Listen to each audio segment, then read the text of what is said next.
Hello students, आज हम जो है डाई नाइट्रोजन के बारे में पढ़ेंगे, उसकी प्रिपरेशन और उसके केमिकल रिएक्शंस के बारे में पढ़ेंगे। तो जैसे आप सभी जानते हैं कि नाइट्रोजन की एटॉमिसिटी 2 है, ठीक है ना। तो वो डाई एटॉमिक फॉर्म में एग्जिस्ट करता है एटमॉस्फेयर में। हमारे एटमॉस्फेयर में 78% नाइट्रोजन है, नॉन टॉक्सिक है, इनर्ट है। ये सब चीजें आपको मैंने ऑलरेडी बता रखी है, ठीक है। आज हम इनकी प्रिपरेशन के बारे में डिस्कस करेंगे। तो नाइट्रोजन की प्रिपरेशन बेटा, जो ये 4 मेथड है और एक बहुत इंपॉर्टेंट मेथड है जिससे प्योर फॉर्म ऑफ नाइट्रोजन हमें मिलती है, ठीक है। फर्स्ट जो मेथड है उसमें हम अमोनियम क्लोराइड को सोडियम नाइट्राइट के साथ ट्रीट करते हैं और जब उनकी हीटिंग करी जाती है बेटा, तो एक तो बनता है NaCl, नाइट्रोजन और वाटर, ठीक है। अच्छा, अब इन रिएक्शंस को ये थोड़े कॉम्प्लिकेटेड लगते हैं, तो इनको याद रखने के लिए ये याद रखना कि जब भी हम यहाँ पे हम सब जगह क्या कर रहे हैं, हीटिंग कर रहे हैं बेटा। यहाँ पे भी सब जगह हम हीटिंग कर रहे हैं। तो जब भी हम हीट करते हैं तो सबसे पहले कहीं से भी हमने देखा है कि हीट करते हैं तो अगर वाटर के निकलने के चांसेस होते हैं तो सबसे पहले वाटर क्या हो जाता है, रिमूव हो जाता है। तो यहाँ पे देखिए, हमें पता है एक तो क्या बनेगी, नाइट्रोजन तो बननी ही है, ठीक है। अब NH4Cl किस में टूटा, NH positive, Cl negative, Na positive, NO2 negative, ये सोडियम नाइट्राइट टूटा, ठीक है। तो ये आपस में मिल गए, ठीक है ना, NaCl बन गया, ठीक। अब यहाँ से अमोनियम नाइट्रेट तो बन नहीं सकता क्योंकि हमने क्या बनानी है, नाइट्रोजन बनानी है। ये नाइट्रोजन बना लिया। अब बेटा बाकी 4 हाइड्रोजन और 2 ऑक्सीजन, क्या बचा, 2 मॉलिक्यूल ऑफ वाटर बचे, है ना। तो इस तरह से करने की कोशिश करना। सबसे पहले जितने मैक्सिमम ऑफ वाटर निकाल सकते हैं वो आप निकाल लेना, ठीक है। तो इस तरह से नाइट्रोजन प्रिपेयर की जाती है। सेकंड मेथड जो है अमोनियम डाइक्रोमेट है, अमोनियम पोटेशियम डाइक्रोमेट, है ना, सुना होगा ना आपने, K2Cr2O7, ठीक है ना। ये पोटेशियम डाइक्रोमेट होता है। बस पोटेशियम मेटल की जगह यहाँ पे क्या है, अमोनियम है, तो ये बन गया अमोनियम डाइक्रोमेट, ठीक। तो अमोनियम डाइक्रोमेट को हीट किया हमने, ठीक है, नाइट्रोजन निकली, ठीक। उसके बाद देखो Cr2O7 की जगह Cr2O3 निकला और अब कितने बच गए, 4 वाटर मॉलिक्यूल बच गए जो रिमूव हो गए, ओके। नेक्स्ट मेथड जो है वो है हमारा अमोनियम हाइड्रोक्साइड को नाइट्रस एसिड के साथ।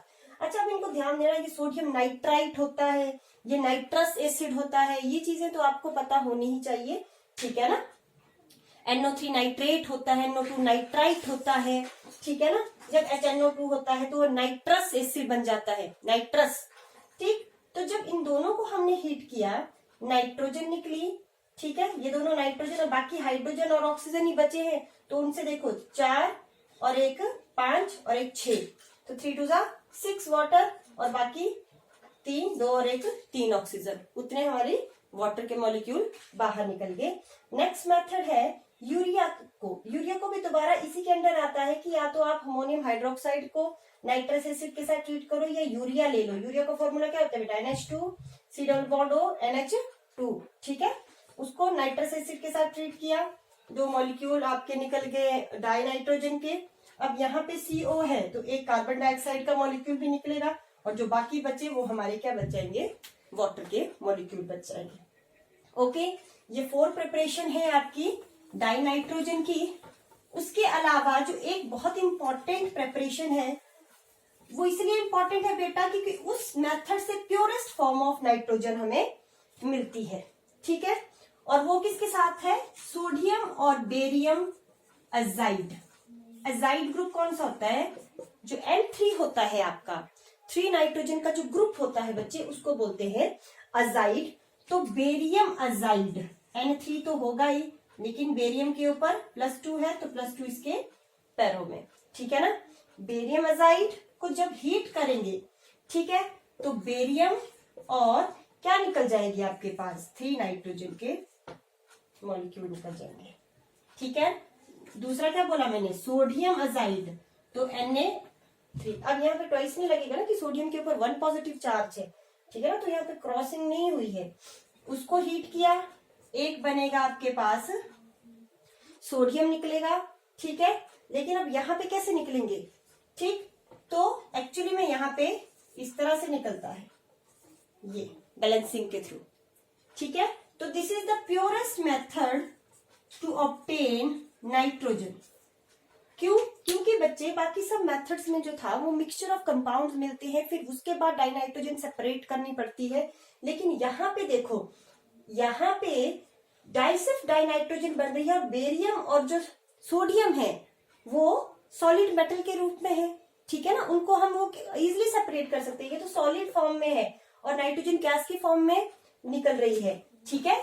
तो वो गैस को हम इकट्ठा कर लेंगे, कोई इम्प्योरिटी या कोई मिक्सिंग उसमें नहीं होगी, इसलिए हम बोलते हैं कि प्योरेस्ट फॉर्म ऑफ नाइट्रोजन हमें यहाँ से अवेलेबल होती है, ठीक है। और ये मेथड लैब प्रेपरेशंस के लिए है। अगर हमने कमर्शियली डाइनाइट्रोजन बनानी है तो लिक्विफिकेशन जो है डिस्टिलेशन करते हैं। 9th क्लास में आपने पढ़ा था कि एयर को लिक्विफाई करते हैं, उसके बाद उसकी डिस्टिलेशन होती है, ठीक है ना। कैसे करते हैं? गैस को कैसे लिक्विफाई करते हैं? हाई टेम्परेचर, अरे high pressure and low temperature पे, ठीक है ना। हाई प्रेशर और लो टेम्परेचर पे हम गैसेस को क्या करते हैं? लिक्विफाई करते हैं। फिर उनके अलग अलग, अब सबका बॉइलिंग पॉइंट अलग अलग होता है, उस बेसिस पे सबको क्या कर दिया जाता है?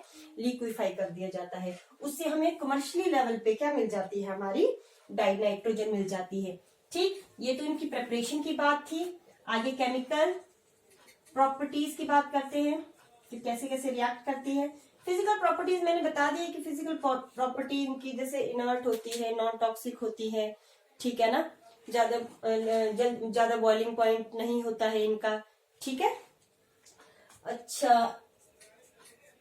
अब डाइनाइट्रोजन के बीच जो बॉन्ड होते हैं बेटा वो ट्रिपल बॉन्ड होता है, तो इनकी बॉन्ड डिसोसिएशन एनर्जी क्या होती है? बहुत ज्यादा हाई होती है और इसी वजह से वो क्या होती है? इनर्ट होती है। बहुत ज्यादा बॉन्ड डिसोसिएशन एनर्जी चाहिए तब जाके वो टूटेंगी, ठीक है। एक डाइनाइट्रोजन की एक सिंपल केमिकल प्रॉपर्टी जो आगे हम अमोनिया की प्रिपरेशन में भी पढ़ेंगे वो आप सभी जानते हैं, हेबर्स प्रोसेस। पिछले साल लीचेटलियर प्रिंसिपल में हेबर्स प्रोसेस ही हमने पढ़ी थी, ठीक है ना। इक्विलिब्रियम में होती है, ठीक। आयरन इसमें आपका कैटलिस्ट है and molybdenum act as a promoter. Promoter कौन होते हैं? प्रमोटर वो होते हैं जो कैटलिस्ट को क्या करते हैं? की एक्टिविटी को इनहांस करते हैं बेटा, ठीक है। तो नाइट्रोजन और हाइड्रोजन, आयरन और मोलिब्डेनम की प्रेजेंस में क्या बनाते हैं बेटा? अमोनिया बनाते हैं।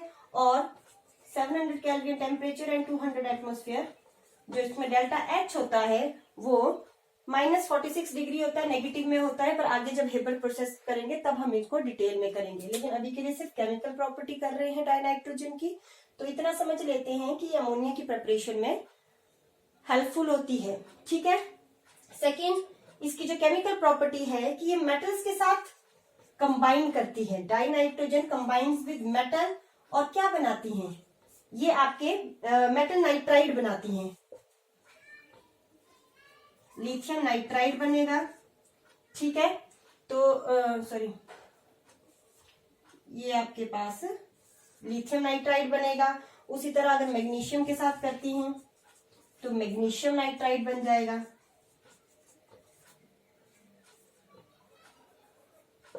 मैग्नीशियम नाइट्राइड बन जाएगा। तो ये इस तरह से मेटल्स और नॉन मेटल्स के साथ जो है, नॉन मेटल्स के साथ भी करती हैं, ऑक्सीजन के साथ भी रिएक्शन करती हैं। तो ये मेटल के साथ रिएक्ट करके नाइट्राइड बनाती हैं और जो है आपके नॉन मेटल्स के साथ भी नाइट्राइड बनाती हैं।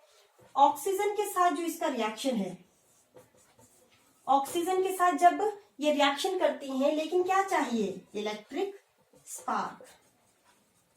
इलेक्ट्रिक स्पार्क चाहिए, मतलब इतनी हाई अमाउंट ऑफ एनर्जी चाहिए। तो आपके पास क्या बनेगा? आपके पास NO की फॉर्मेशन होगी, ठीक है।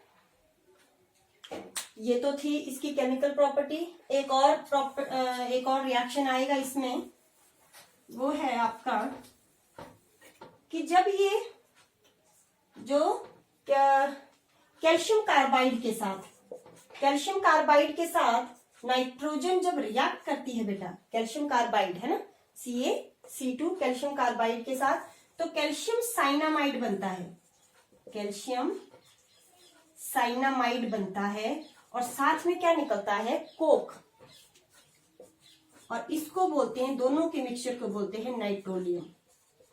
नाइट्रोलियम is used in fertilizers. Fertilizers में नाइट्रोलियम यूज होता है, ठीक है। तो कैल्शियम कार्बाइड के साथ नाइट्रोजन रिएक्ट करके बेटा कैल्शियम साइनामाइड बनाती है और कोक बनाती है, और इन दोनों के मिक्सचर को नाइट्रोलियम बोलते हैं, जो कि फर्टिलाइजर्स में यूज होता है।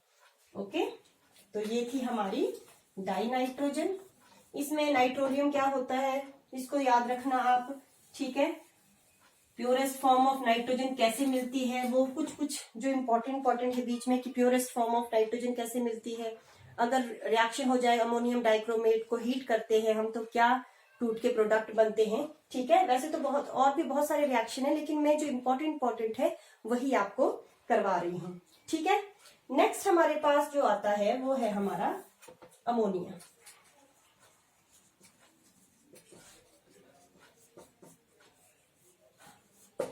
ठीक है, अब अमोनिया के बारे में आप सभी जानते हैं कि जो अमोनिया है, ठीक, वो क्या है, फर्टिलाइजर्स में यूज होता है, ठीक, बेसिक इन नेचर है। इसका स्ट्रक्चर मैं आपको बार बार नहीं कराऊंगी क्योंकि हमें ऑलरेडी पीछे जब हमने फिजिकल प्रॉपर्टीज कर ली थी तो कर लिया था कि 3 बॉन्ड्स हाइड्रोजन के साथ एक लोन पेयर होता है, ठीक है। तो अभी हम डायरेक्ट इसकी प्रेपरेशन की बात करते हैं। तो अमोनिया की प्रिपरेशन में सबसे पहले आएगा कि अमोनियम क्लोराइड को किसके साथ, किसी बेस के साथ ट्रीट करते हैं, कैल्शियम हाइड्रोक्साइड ले लिया हमने, ठीक। और जब हमने हीट किया तो हमारे पास कैल्शियम क्लोराइड बनेगा, अमोनिया बनेगा, और क्या रिलीज हो जाएगा, वाटर रिलीज हो जाएगा, ठीक है ना। अमोनिया गैस की फॉर्म में निकलेगी, ठीक। इसकी बैलेंसिंग टू एंड टू ही वाटर बनेगा, ठीक है। तो अमोनियम क्लोराइड को कैल्शियम हाइड्रोक्साइड के साथ हीट किया तो कैल्शियम क्लोराइड अमोनिया गैस की फॉर्मेशन हुई और 2 वाटर मॉलिक्यूल आपके निकल गए, ठीक है। एक और, जैसे हमने यूरिया को पिछले में डाइनाइट्रोजन के लिए यूरिया को ट्रीट किया था किसके साथ, नाइट्रस एसिड के साथ, है ना। लेकिन यहाँ पे हम यूरिया की सिंपल क्या करेंगे, हाइड्रोलिसिस करेंगे। हाइड्रोलिसिस क्या होती है कि वाटर के साथ उसको ट्रीट किया, लेकिन यहाँ पे एंजाइम यूरिएज इस्तेमाल होगा तो आपके पास क्या बनेगा, आपके पास बनेगा अमोनिया। और अब मैंने बोला कि यूरिया में क्या होती है, सीओ ग्रुप होता है, तो सीओ ग्रुप से सिर्फ क्या निकल सकती है, कार्बन डाइऑक्साइड निकल सकती है, ठीक है। ये प्रिपरेशन है। अब एक और प्रिपरेशन देखो, सिमिलर प्रिपरेशन ही आ रही है, ये वाली पिछली के साथ ही थोड़ा सा चेंज हुआ, हाइड्रोलिसिस ही करी। अब अगली वाली देखो, जो हमने एंड में कैल्शियम साइनामाइड बनाया था ना, कैल्शियम साइनामाइड प्लस कोक को नाइट्रोलियम बोला, कैल्शियम कार्बाइड से बनाया, ठीक है ना। अब वही कैल्शियम साइनामाइड जो है कि अगर हम हाइड्रोलिसिस करते हैं, ठीक है, तो आपके पास, और थोड़ी सी हीटिंग भी करेंगे इसमें, तो आपके पास कैल्शियम हाइड्रोक्साइड निकलेगा और साथ में क्या निकलेगी, अमोनिया गैस निकलेगी, ठीक है। लग गया पता आपको, ठीक। और इसका जो नेक्स्ट मेथड प्रिपरेशन का है वो आप सभी जानते हैं, वो है हेबर्स प्रोसेस। क्या है हेबर्स प्रोसेस, अभी पीछे भी करा, nitrogen, hydrogen, iron and molybdenum, 2 molecule of delta H आपका -41.6 किलोजूल पर मोल, ठीक है। अब यहाँ पे क्या आता है, यहाँ पे आपको कई बार हेबर प्रोसेस आ जाती है कि हेबर प्रोसेस डिस्कस करो, इंपॉर्टेंट है for the formation of ammonia. Second, what are the conditions for the Haber's process, तो इसमें आपका वही पुराना ली चटलियर प्रिंसिपल चलेगा। अब ली चटलियर प्रिंसिपल क्या बोलता है कि जब भी हम क्या करते हैं, प्रेशर या टेम्परेचर अप्लाई करते हैं किसी रिएक्शन में, तो इक्विलिब्रियम उसको अंडू करने की कोशिश करता है। जब भी हम चेंज करते हैं प्रेशर में, टेम्परेचर में, ठीक है, तो इक्विलिब्रियम उसको अंडू करने की कोशिश करता है, ठीक है। अब ये देखो, टेम्परेचर कैसा होना चाहिए इस केस में, तो रिएक्शन कैसा है बेटा, एक्सोथर्मिक है, पहले से ही बहुत सारी हीट निकल रही है, और अगर हमने ज्यादा हीट दी तो रिएक्शन देखो फॉरवर्ड डायरेक्शन में एक्सोथर्मिक है, पहले से ही हमने क्या बनना है, हमारा मेन फोकस है कि हमें क्या बनाना है, अमोनिया बनाना है बच्चे। तो अमोनिया फॉरवर्ड डायरेक्शन में एक्सोथर्मिक है रिएक्शन। अगर हम और ज्यादा हीट देंगे तो एक तो पहले ही हीट निकल रही है, हम और हीट दे रहे हैं, तो इक्विलिब्रियम उसका उल्टा करेगा, इक्विलिब्रियम हीट को कम करने की कोशिश करेगा, तो इक्विलिब्रियम बैकवर्ड डायरेक्शन में शिफ्ट हो जाएगा, ठीक है ना, उल्टा हो जाएगा, वो नाइट्रोजन की उल्टा इसकी फॉर्मेशन करना शुरू कर देगा। तो हमने क्या करना है, टेम्परेचर को लो रखना है। टेम्परेचर को लो रखेंगे तो इक्विलिब्रियम क्या है, फॉरवर्ड डायरेक्शन में ही रहेगा और ज्यादा से ज्यादा क्या बनेगा, अमोनिया बनेगा। और प्रेशर कैसा होना चाहिए बेटा, प्रेशर होना चाहिए हाई। क्यों, क्योंकि देखो जब हाई प्रेशर करेंगे तो नंबर ऑफ मॉलिक्यूल की साइड 3+1, इस साइड 4 है और इस साइड कितने हैं, 2 मॉलिक्यूल है, ठीक है ना। इस साइड को कम है, प्रेशर बढ़ाएंगे तो नंबर ऑफ मॉलिक्यूल्स बढ़ेंगे, ठीक है। नंबर ऑफ मॉलिक्यूल्स, अगर हम प्रेशर को हाई करेंगे तो इक्विलिब्रियम किस साइड को जाएगा, प्रेशर हाई करने से इक्विलिब्रियम उस साइड को शिफ्ट होएगा जिस side come number of molecule है। तो कम नंबर ऑफ मॉलिक्यूल किस साइड है, प्रोडक्ट इस साइड को, फॉरवर्ड डायरेक्शन की तरफ को, ठीक है ना। तो हाई प्रेशर और low temperature according to Le Chatelier principle Haber's process को क्या करेगा बेटा, फेवर करेगा। ओके, तो ये थी हमारे पास प्रिपरेशन अमोनिया की। अब थोड़ी सी इसकी केमिकल रिएक्शंस पढ़ लेते हैं। थोड़ा सा फास्ट इसलिए भी करवा रही हूँ बेटा क्योंकि अगर बड़े ही ज्यादा धीरे चलेंगे तो बहुत ज्यादा है कवर करने को और तुम्हारा थोड़ा सा बोर भी हो जाता है टॉपिक, ठीक है ना। इसलिए थोड़ा मेजर और थोड़ा जल्दी जल्दी, क्योंकि सिंपल रिएक्शंस है बच्चे, ठीक है ना। और ये आपको इसी तरह से लर्न भी करनी पड़ेगी, थोड़ा समझना भी है, ठीक। अब इसकी केमिकल रिएक्टिविटी में केमिकल रिएक्शन भी बोल सकते हैं और इसकी एनालिटिकल इसका एनालिटिक टेस्ट भी बोल सकते हैं, एनालिटिकल टेस्ट फॉर अमोनिया, कि अमोनिया की प्रेजेंस के लिए हमें इन रिएक्शंस को करते हैं, ठीक है। तो फर्स्ट है कि अगर हम क्या करते हैं, अगर हम एक ग्लास रॉड देते हैं, कितने मिनट, 16, ओके। अगर हम क्या करते हैं, एक ग्लास रॉड लेते हैं बेटा और उस ग्लास रॉड को किस में डिप करते हैं, हम HCl में मॉइस्ट कर देते हैं उस ग्लास रॉड को। ग्लास रॉड ली, उसको हमने HCl में डिप किया और उस ग्लास रॉड को फिर हम किसके क्लोज कॉन्टैक्ट में लेके आते हैं, उसके बाद उसको हम किसके साथ लेके जाते हैं, ट्रीट करते हैं अमोनिया के साथ, ठीक है।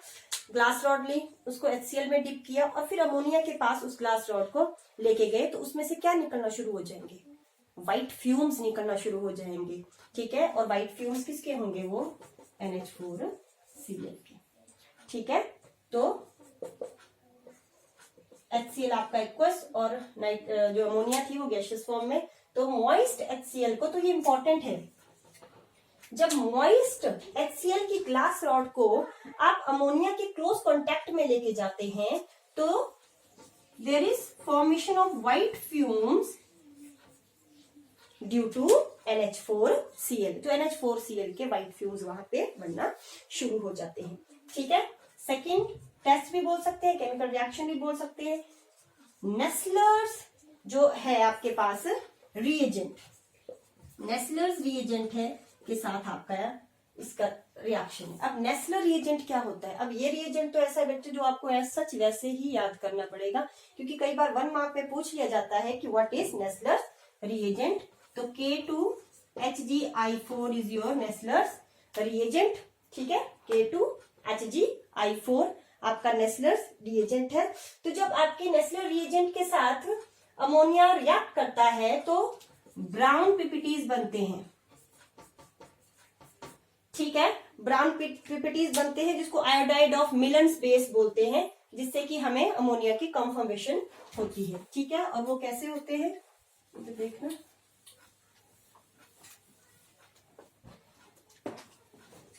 K2HgI4 इंपॉर्टेंट है, ठीक है ना। इसके 2 मॉलिक्यूल्स किसके साथ हमने ट्रीट करने हैं, अच्छा देखो बुक्स में इस तरह से लिखा होता है NaOH और NH4OH, लेकिन हम तो एनालिटिकल टेस्ट कर रहे हैं अमोनिया का। तो ये क्या आया, एक तो चलो ये तो ठीक है कि बेस डाल दिया, लेकिन NH3 की जगह ये क्यों डाला, क्यों, क्योंकि जब हम एक्वस NH3 बोलते हैं बेटा, जब हम एक्वस NH3 बोलते हैं इसका मतलब कि अमोनिया ने किसके साथ मिक्स हुआ है, वो वाटर के साथ, और क्या बनाया है उसने, NH4OH।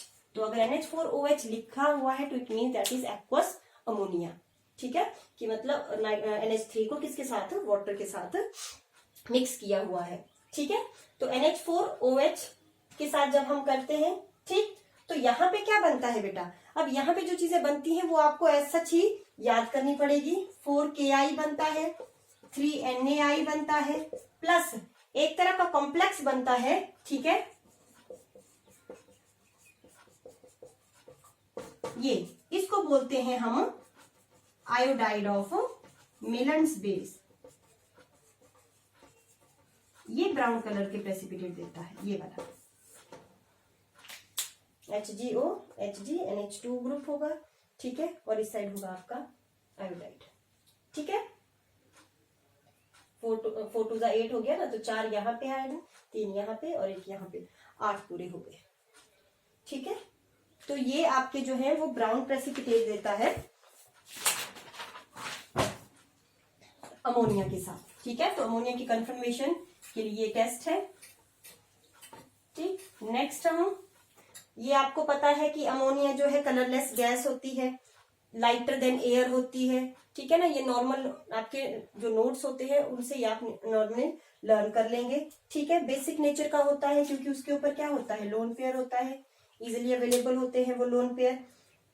अच्छा, अब इसका रिएक्शन जब हम एक इसका रिएक्शन आएगा, एक रिएक्शन किसका, कार्बन डाइऑक्साइड के साथ, अगर 220 एटमॉस्फेयर पे हम इसको रिएक्ट करते हैं तो ये बनता है आपका NH2COO NH4, तो ठीक है। और ये एक अनस्टेबल प्रोडक्ट है, तो यहां से क्या निकल जाता है आपका, क्या निकल सकता है, मोस्ट कॉमन क्या दिख रहा है यहाँ पे, यूरिया, ठीक है। यूरिया की फॉर्मेशन हम इस तरह से करते हैं, ठीक है। अमोनियम कार्बोनेट है, ये और स्टेबल प्रोडक्ट है, तो यहां से क्या बनता है आपके, यूरिया बनता है। अगर बाई चांस कभी कॉम्पिटिटिव में जैसे रिएक्शन आ जाए, वैसे बोर्ड लेवल में तो कभी इस तरह के रिएक्शन नहीं पूछते हैं, तो जनरल प्रिपरेशन और इस तरह से पूछते हैं, ठीक है। अच्छा, एक और है कि जो अमोनिया है उसकी कॉम्प्लेक्स बनाने की टेंडेंसी है। कॉम्प्लेक्सेस कैसे, कोऑर्डिनेटेड कॉम्प्लेक्स, कॉपर सल्फेट के साथ अगर क्या रिएक्ट करेगा आपका अमोनिया, मतलब एक्वस अमोनिया, ठीक है, तो क्या बनेगा, इस तरह का कोऑर्डिनेटेड कॉम्प्लेक्स बनेगा, ठीक है। इस तरह का आपका कोऑर्डिनेटेड कॉम्प्लेक्स बनेगा, ठीक। और इनकी नेमिंग वगैरह जब हम वो कोऑर्डिनेशन केमिस्ट्री पढ़ेंगे तो कॉम्प्लेक्सेस को कैसे नेमिंग करी जाती है वो हम उस टाइम पढ़ लेंगे, डिटेल में पढ़ेंगे, ठीक। और एक इसमें एक और चीज कर लो, ये भी इंपॉर्टेंट है कि अगर हम क्या करते हैं, हेलोजेंस के साथ इसका रिएक्शन करते हैं, अमोनिया का हेलोजन के साथ रिएक्शन, लेकिन इस टाइम हमने क्या लिया है, अमोनिया को एक्सेस में लेते हैं हम, तो अमोनियम क्लोराइड बनता है,